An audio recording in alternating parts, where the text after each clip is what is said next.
print $700 billion and to give it away. How do they get away with it?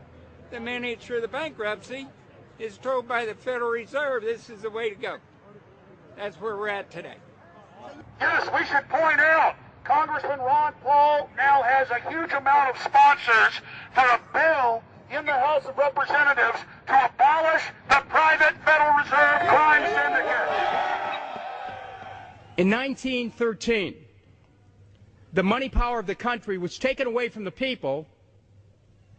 By constitutional privilege, it belongs with the Congress, but it was given up in the Federal Reserve Act. The Federal Reserve is no more federal than Federal Express, but yet it has the power to determine the direction of use of money in our economy. If we could take that power back and put the Federal Reserve under Treasury, we start to be in a position of being able to control monetary policy on behalf of the United States people. The Federal Reserve is totally private, and Alan Greenspan 2 weeks ago on PBS on Lair NewsHour said on record that they are above the law, the Congress, the President, everyone. No court can do anything. We run America. What is the proper relationship, what should be the proper relationship between a chairman of the Fed and a president of the United States? Well, first of all, the Federal Reserve is an independent agency, and that means basically that there is no other agency of government which can overrule actions that we take. So long as that is in place and there is no evidence that the administration or the Congress or anybody else is requesting that we do things other than what we think is the appropriate thing, then what the relationships are don't frankly matter. Notice what Greenspan is saying. Greenspan is saying the Federal Reserve is beyond the law. And in reality, they are in practice beyond the law. Nobody, as far as I know, has ever audited the Federal Reserve. One of the first things we ought to do when we nationalize the Fed is go in there and find out the audit. Who stole money? Who engaged in corruption? There's a whole series of people going back to Volcker, to Greenspan, to Bernanke, and so forth. Think of the arrogance of private group of banks that have bankrupted the nation by design so they can repo the country.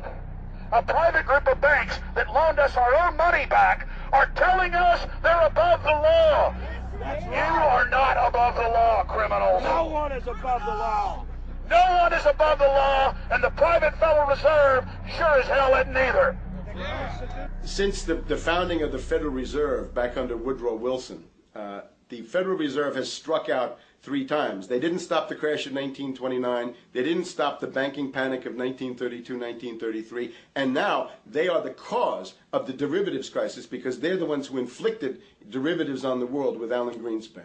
Instead of our economy being about goods and services and real products and manufacturing, it's all about these guys, the private Federal Reserve that masquerades as a government entity who controls the issuance of currency and credit.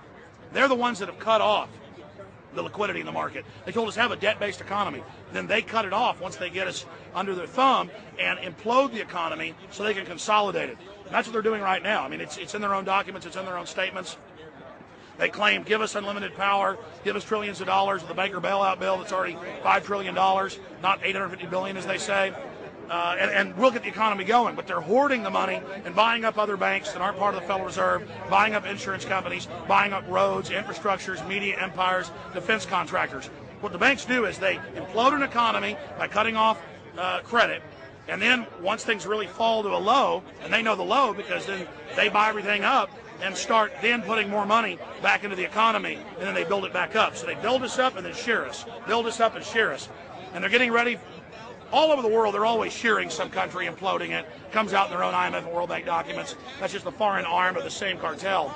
And these are the people who claim to be the saviors of the economy, the people who have created every important crisis in the past 100 years, the Federal Reserve. So it's illegal, it's unconstitutional, and it's a failure. And I think the failure is what everybody can see right now. Yeah, what they do is they make you think Clinton's evil in running things. Then, oh, Bush will save us. And then, oh, Bush was evil. Now we'll be saved by Barack Obama, but he's just a puppet. But as we get deeper into this phase, when they implode the economy, they have all the money and all the control, but they also like to pose as the savior.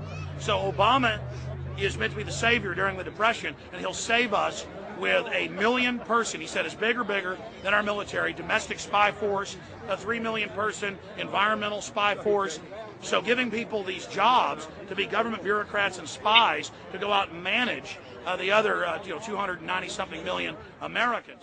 And so this is classical fascism. The communists also do it. Any vertically integrated command and control authoritarian system does this. So they're openly following what the same group of banks did in Germany, Russia. It's in the Communist Manifesto to have a private central bank, because the private central bankers actually wrote the ideas that they had Marx and Engels put out. People go, well, why would the banks want communism? It doesn't exist. They rape us, they consolidate us, they put us into work brigades, they make us slaves, and they say it's a people's paradise. Look at it, boy, you're really doing good. And then they transfer all the wealth of the nation offshore. The globalists are outside all the nations. That gives them safety, and they play countries off against each other. And so that's what we're facing and dealing with. And so they're bringing in classical, hardcore tyranny in the U.S., but we have the internet.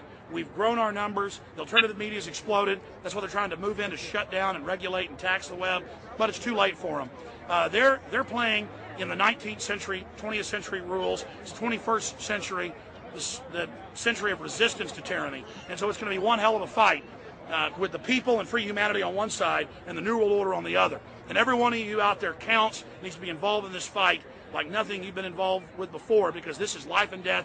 Everything depends on exposing these people. Everything depends on showing the people that this is the New World Order, this is the criminals.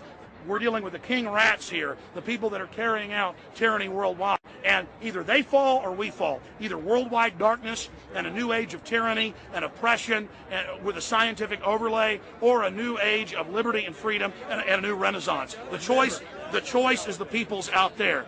Okay, we can tell you what's going on. You can check it out for yourself and find out it's true. But don't wait. Investigate now. Get involved now. Go out there and reach out now. We don't have time. If you're looking for the solution, look in the mirror. Look right into the mirror, because you out there, men, women, old, young, black, white, doesn't matter. It's going to be up to you if they win or if liberty succeeds and the people have a chance of having any future. These are cold-blooded eugenicists. These are cold-blooded people who think they're God, think that they're our masters, that think that we're animals. These are the guys that funded Lenin and Stalin and Hitler and Mao. These are the guys, it's all on record, that bankroll this stuff. They are hardcore vicious, and they must be resisted. Up until about the Kennedy assassination and the beginning of the war in Vietnam, the United States is a very powerful engine for world progress. It's the assassinations, the Kennedy assassination, and the others in the 1960s, the beginning of the Vietnam War, and the beginning of the absolute domination of the Wall Street group over every other interest. Nobody else counts except the Wall Street money masters.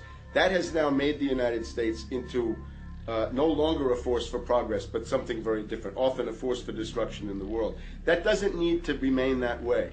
The interest of the American people is to fight to take your government back from Wall Street and make the United States a force for progress in the world, which we easily could do if we could just break the power of the people behind Obama. The main banks of Europe, which were started by Adam Weishaupt and Rothschild, the Banque Nationale de Paris, the Bank of England, the Bank of Italy, have all financed the messianic and war leaders of the last 200 years. Napoleon, Lenin, Stalin. They backed Adolf Hitler. They backed Franklin Delano Roosevelt. And they are backing right now Barack Obama. The banking cartel had established a beachhead in 1913 through the Federal Reserve Act.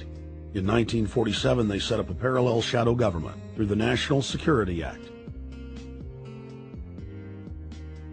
From 47 on, the national security state began the long process of absorbing federal and state bureaucracies, while at the same time undermining the constitutional power of Congress and dominating the executive branch. By controlling the issuance of currency and credit, the private Federal Reserve was able to buy up most of the Fortune 500. And if a company wouldn't sell, the bankers would unleash federal regulators to run them out of business.